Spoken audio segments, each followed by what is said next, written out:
മീൻപിടുത്തക്കാരുടെ ഉപമ. അവരെല്ലാവരും മുകളിലത്തെ നിലയിൽ ഒരു വലിയ മുറിയിൽ സമ്മേളിച്ചിരിക്കുന്നു. കൊടുങ്കാറ്റ് നിലക്കാത്ത മഴയായി മാറിയിരിക്കുകയാണ്. ചിലപ്പോൾ വെറും ധൂളി പോലെ നിൽക്കുന്ന മഴ പെട്ടെന്ന് വ്യത്യാസപ്പെട്ട് കോരിച്ചൊരിച്ചിലാകുന്നു.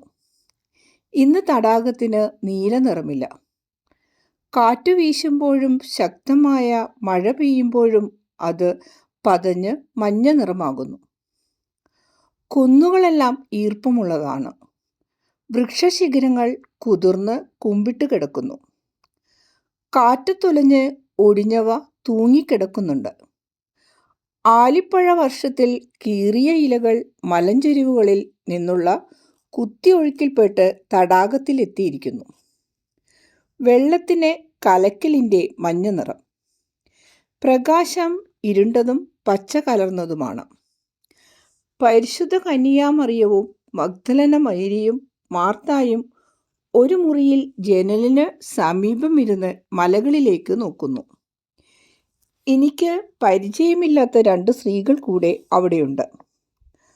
അവരുടെ രീതികൾ കണ്ടിട്ട് ഈശോയ്ക്കും മേരിക്കും അപ്പസ്തോലന്മാർക്കും പരിചിതരാണെന്ന് തോന്നുന്നു. മഗ്ദലന കന്യാമറിയത്തിൻ്റെയും മാർത്തയുടെയും ഇടയ്ക്ക് തലകുനിച്ച് നിശ്ചലയായിരിക്കുകയാണ്. പരിശുദ്ധ കന്യക അവളുടെ നീല നിറമുള്ള കമ്പിളി വസ്ത്രങ്ങളാണ് ധരിച്ചിരിക്കുന്നത്. മഗ്ദലന കടം വാങ്ങിയ വസ്ത്രവും. നല്ല ഉയരവും പുഷ്ടിയുമുള്ള അവൾക്ക് ആ വസ്ത്രം ചെറുതും ഇറുകിയതുമാണ്. അതിനാൽ മാർത്തായുടെ ഒരു പുറംകുപ്പായം വാങ്ങി അതും കൂടെ ധരിച്ചാണ് ഇരിക്കുന്നത്. തലമുടി 2 പകുത്ത് കഴുത്തിൻ്റെ പിൻഭാഗത്ത് കെട്ടിയിട്ടും മുടിയുടെ ഭാരം താങ്ങുന്നതിന് അവിടുന്നും ഇവിടുന്നുമായി പെറുക്കിയെടുത്ത ഹെയർ പിന്നുകൾ ഉപയോഗിച്ചു. അതുകൂടാതെ വൈക്കോൽ നിറമുള്ള ഒരു ചെറിയ റിബൺ കൂടെ ഉപയോഗിക്കുന്നതും കണ്ടു. അവളുടെ സ്വർണ്ണമുടിയോട് ചേരുന്ന സ്വർണ്ണ നിറമുള്ള റിബൺ. ഈശോയും അപ്പസ്തോലന്മാരും വീട്ടുടമസ്ഥരും ആ മുറിയുടെ മറുവശത്താണ്. ചിലർ സ്റ്റൂളിലും ചിലർ ജനൽപ്പടിയിലും ഇരിക്കുന്നു. മാർത്തായുടെ വേലക്കാരൻ ഇല്ല.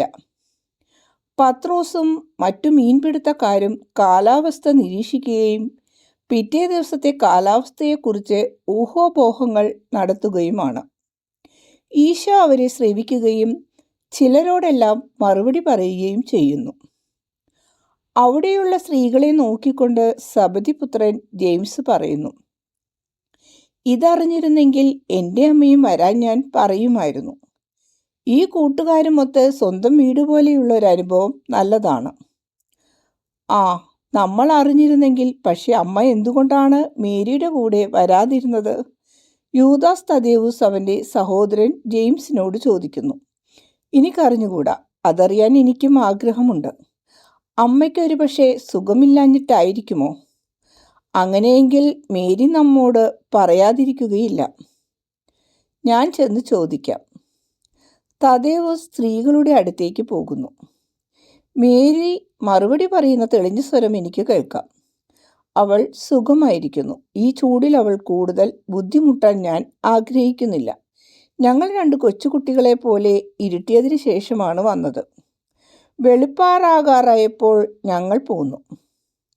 ഞാൻ അൽഫേസിനോട് മാത്രം ഇങ്ങനെ പറഞ്ഞു, താക്കോൽ ഇവിടെയുണ്ട്, ഞാൻ ഉടനെ തിരിച്ചു വരും. മേരിയോട് പറയണം. പിന്നെ ഞാനിങ്ങ് പോന്നു. അമ്മേ, നമുക്കൊരുമിച്ച് തിരികെ പോകാം. കാലാവസ്ഥ മെച്ചപ്പെടുകയും മേരിക്കൊരു വസ്ത്രം ലഭിക്കുകയും ചെയ്താലുടനെ നമുക്കെല്ലാവർക്കും കൂടെ ഗലീലിയായിൽ കൂടി പോകാം.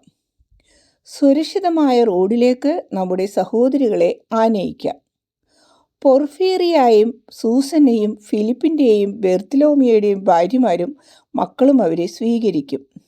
മേരിയെ സ്വീകരിക്കും എന്ന് പറയുന്നതിന് പകരം അവരെ സ്വീകരിക്കുമെന്നുള്ള ഈശോയുടെ പദപ്രയോഗം എത്ര മനോഹരമായിരിക്കുന്നു, എത്ര ശക്തിയുള്ളതുമാണ്.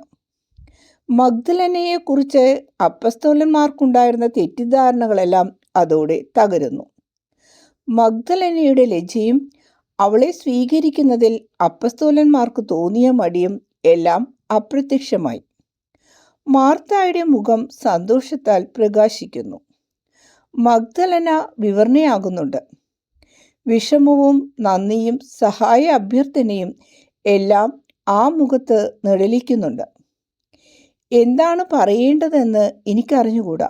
നമ്മുടെ പരിശുദ്ധ അമ്മ കാരുണ്യത്തോടെ പുഞ്ചിരിക്കുന്നു. ഗുരുവേ, ആദ്യം നമ്മൾ എങ്ങോട്ടാണ് പോകുന്നത്? ബെത്സദയിലേക്ക്. അതിനുശേഷം നമുക്ക് മഗ്ദല, തിബേരിയാസ്, കാന എന്നീ സ്ഥലങ്ങൾ വഴി നസ്രസിലേക്ക് പോകാം. നസ്രസിൽ നിന്ന് ജാഫിയയും ഷിംറോൺ വഴി ഗലീലയിലുള്ള ബെത്ലഹേമിലേക്ക്, പിന്നീട് സിക്കമിനോണിലേക്കും സേസേറിയയിലേക്കും. മഗ്ദലനയുടെ പൊട്ടിക്കരച്ചിൽ ഈശോയെ തടസ്സപ്പെടുത്തി. ഈശോ തലയുയർത്തി അവളെ നോക്കിയെങ്കിലും ഒന്നും സംഭവിക്കാത്ത രീതിയിൽ തുടർന്നു. സെസേറിയയിൽ നിങ്ങളുടെ വണ്ടി വരും. അങ്ങനെയാണ് ഞാൻ പറഞ്ഞയച്ചിരിക്കുന്നത്. അവിടുന്ന് നിങ്ങൾ ബെഥനിയിലേക്ക് പോകും. പിന്നീട് കൂടാര തിരുനാളിന് നമുക്ക് വീണ്ടും കാണാം. മേരി മഗ്ദലന കരച്ചിലെല്ലാം പെട്ടെന്ന് നിയന്ത്രിച്ച് മുറിയിൽ നിന്നും വെളിയിലേക്ക് പോകുന്നു.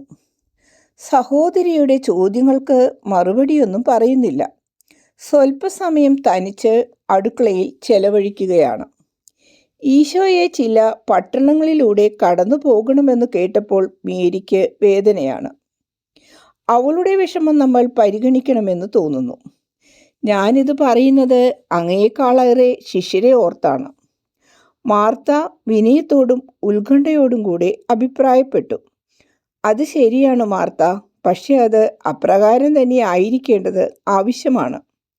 അവൾ ഉടനെ തന്നെ ലോകത്തെ അഭിമുഖീകരിച്ചില്ലെങ്കിൽ, ഭയാനകമായ പരസ്യ അഭിപ്രായത്തെ നേരിട്ടില്ലെങ്കിൽ അവളുടെ അതിധീരമായ മാനസാന്തരം തന്നെ മരവിച്ചു പോകും.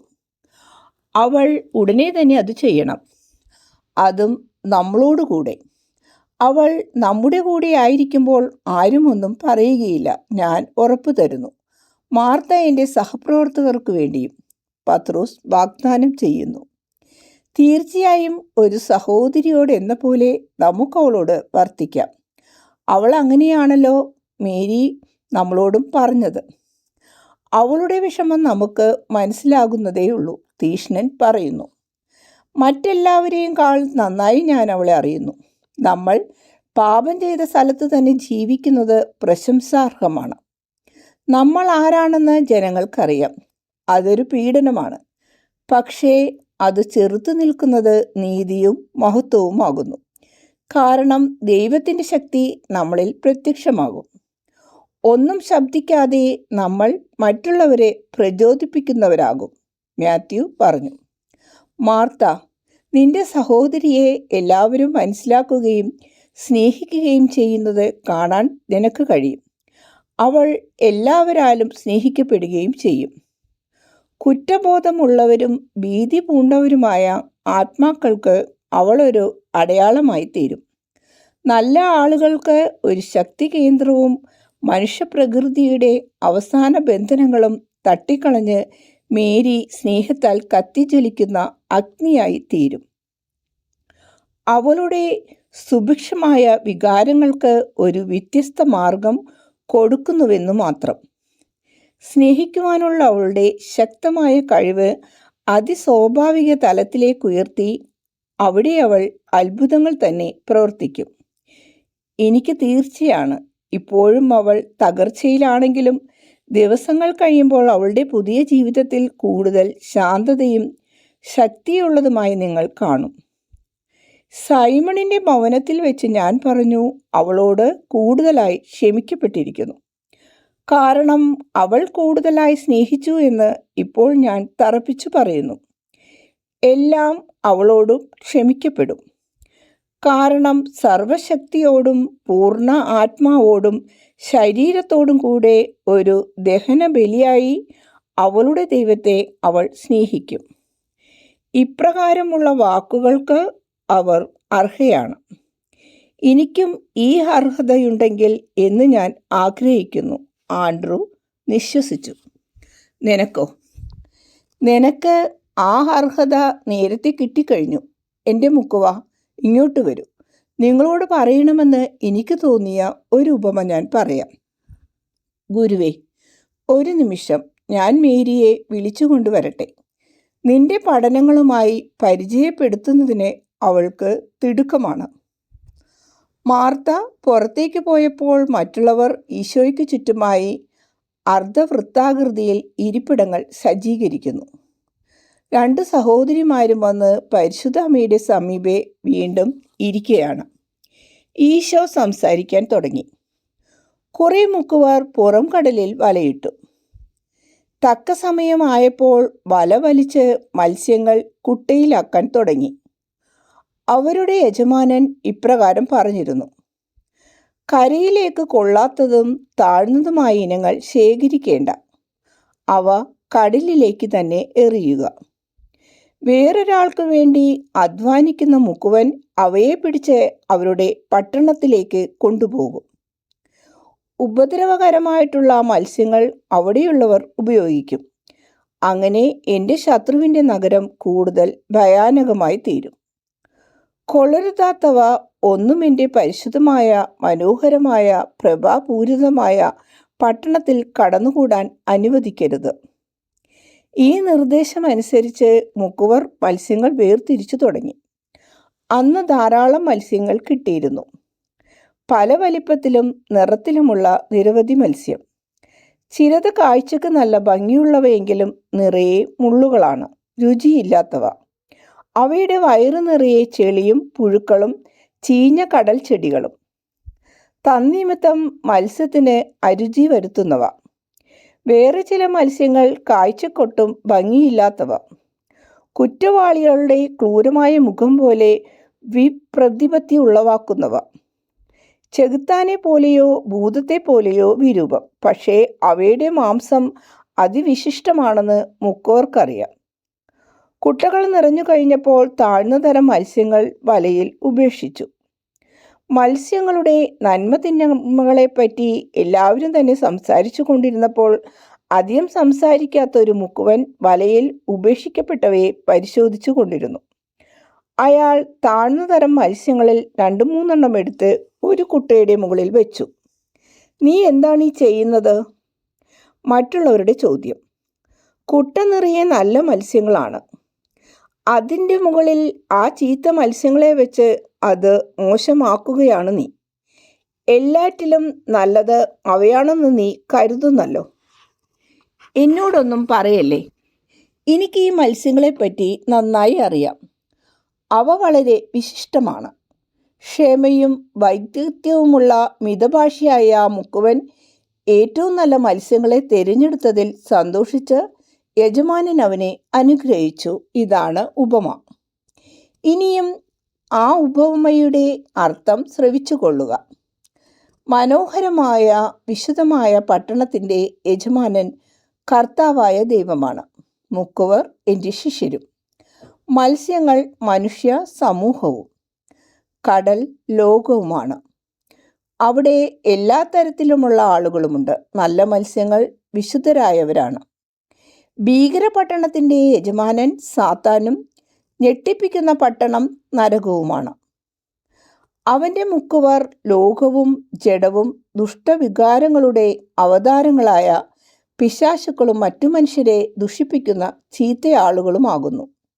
ചീത്ത മത്സ്യങ്ങൾ സ്വർഗരാജ്യത്തിന് അർഹതയില്ലാത്ത നശിച്ചുപോയ ആളുകളാണ്. ദൈവത്തിൻ്റെ പട്ടണത്തിലേക്ക് മത്സ്യങ്ങളെ തിരഞ്ഞെടുക്കുന്ന മുക്കുവരുടെ ഇടയിൽ ക്ഷമയും വൈദഗ്ധ്യവുമുള്ള ആ മുക്കുവനെ അനുകരിക്കുന്നവർ എപ്പോഴും ഉണ്ടായിരിക്കും.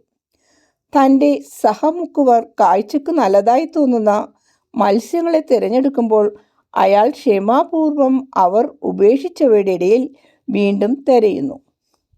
ചില മുക്കുവർ പലതും കാണുകയില്ല. മൗനവും നല്ല ശ്രദ്ധയും ഉണ്ടെങ്കിലേ അവരുടെ ജോലി വിജയിക്കൂ. പല നല്ല മത്സ്യങ്ങളും അവർക്ക് നഷ്ടപ്പെടുവാൻ ഇടയാകുന്നു. വേറെ ചില മുക്കുവരുണ്ട്. അവർ അസഹിഷ്ണുത നിമിത്തം ബാഹ്യമായ ചില കുറവുകളുള്ള വളരെ മത്സ്യങ്ങൾ അവർക്ക് നഷ്ടപ്പെടാൻ ഇടയാക്കുന്നു. എനിക്കായി പിടിച്ചെടുത്ത മത്സ്യങ്ങളിൽ ഒന്നിന് അതിൻ്റെ കഴിഞ്ഞകാല പോരാട്ടങ്ങളിലേറ്റ മുറിവും ഒരുപക്ഷേ അവയവങ്ങളിൽ ചിലതിൻ്റെ നഷ്ടവും ഉണ്ടായിട്ടുണ്ട് എന്ന് സങ്കല്പിക്കുക. ഇവയൊന്നുകൊണ്ട് അവയുടെ ചൈതന്യത്തിന് മുറിവേറ്റിട്ടില്ലെങ്കിൽ മുൻപറഞ്ഞ അടയാളങ്ങൾ കൊണ്ടെന്ത്? ഒരു കുറവുമില്ല.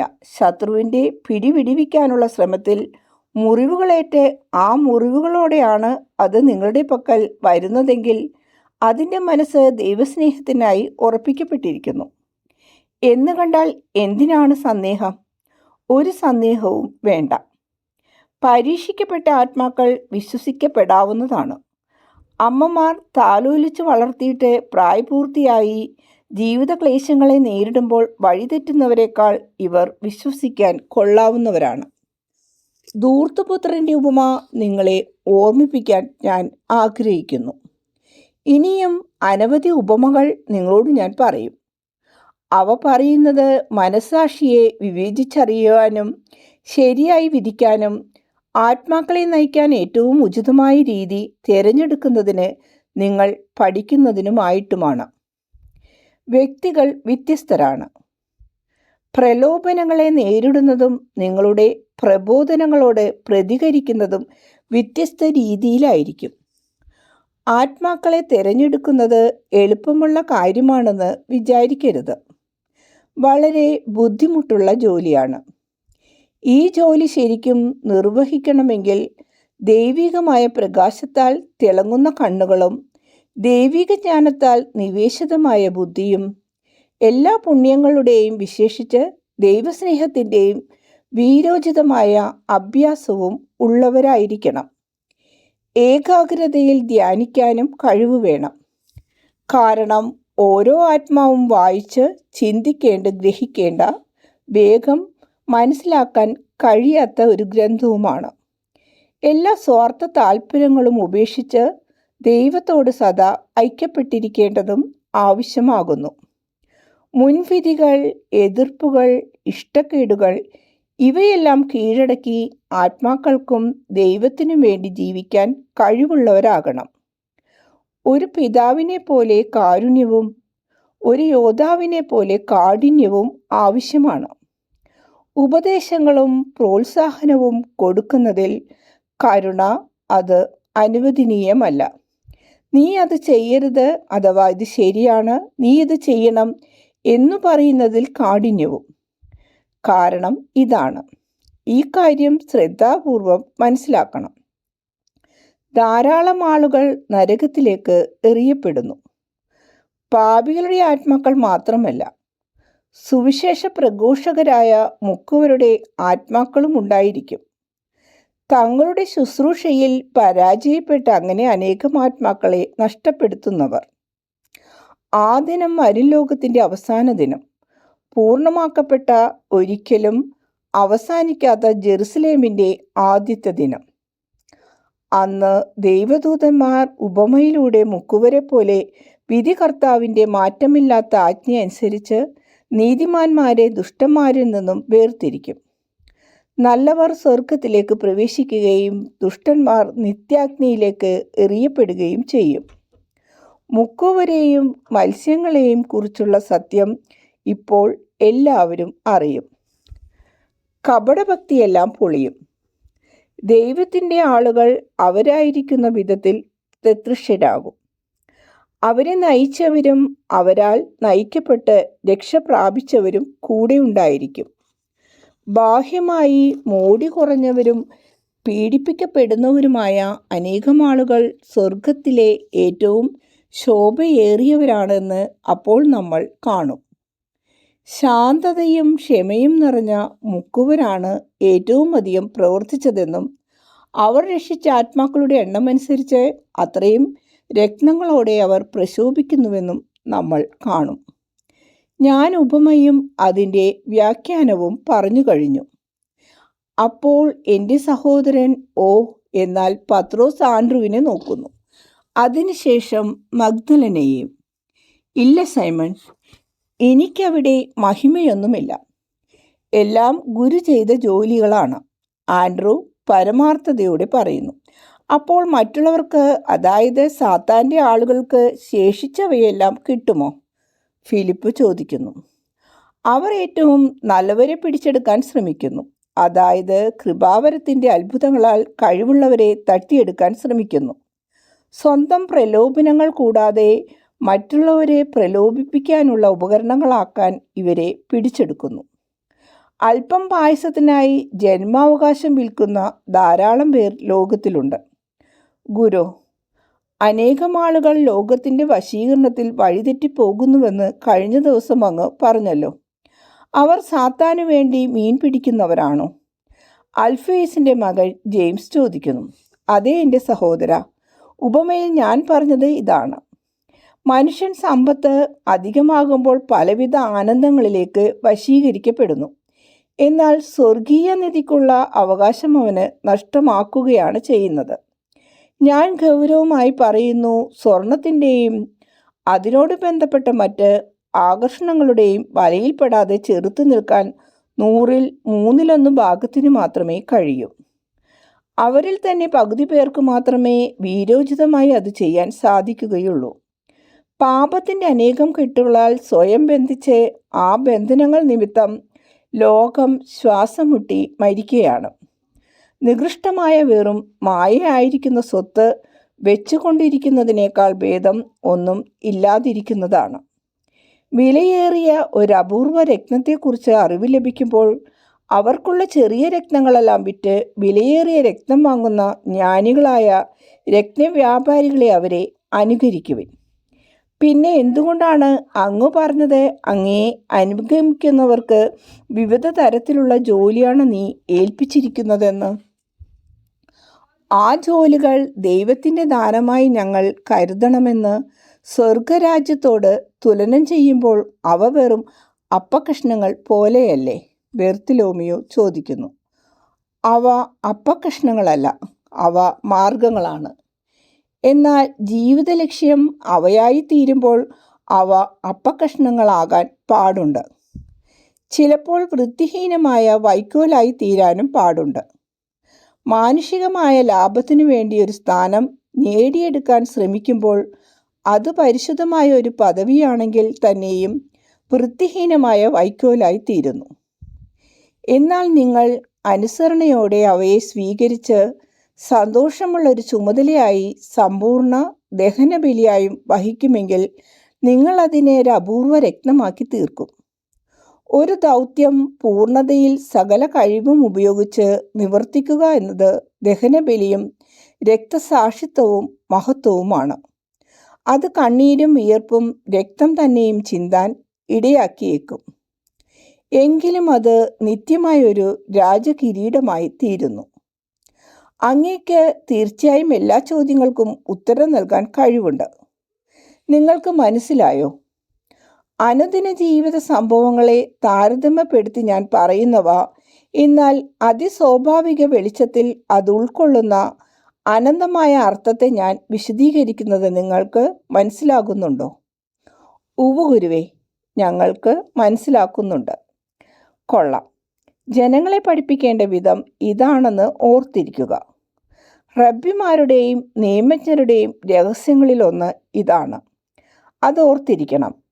നിങ്ങളോട് ഞാൻ തറപ്പിച്ചു പറയുന്നു, സ്വർഗരാജ്യം സ്വന്തമാക്കാനുള്ള ജ്ഞാനത്താൽ പ്രചോദിതരായി ഇരിക്കുന്ന നിങ്ങൾ ഓരോരുത്തരും കുടുംബനാഥന്മാരെ പോലെയാണ്. ഒരു കുടുംബത്തിലെ പിതാവ് ആ കുടുംബത്തിന് ആവശ്യമുള്ളവ മാത്രം തൻ്റെ ഭണ്ഡാരത്തിൽ നിന്നെടുക്കുന്നു. കുട്ടികളുടെ നന്മ മാത്രമാണ് അയാളുടെ ലക്ഷ്യം. അതിനുപകരിക്കുന്ന പഴയതും പുതിയതുമായ കാര്യങ്ങൾ അയാൾ തിരഞ്ഞെടുക്കും. മഴ മാറിയല്ലോ, സ്ത്രീകൾ വിശ്രമിക്കട്ടെ. നമുക്ക് തോബിത്തിൻ്റെ പക്കലേക്ക് പോകാം. അങ്ങേ ലോകത്തിൻ്റെ പുലരി കാണാൻ ആത്മീയ കണ്ണുകൾ താമസിയാതെ തുറക്കും. സ്ത്രീകളെ, നിങ്ങൾക്ക് സമാധാനം.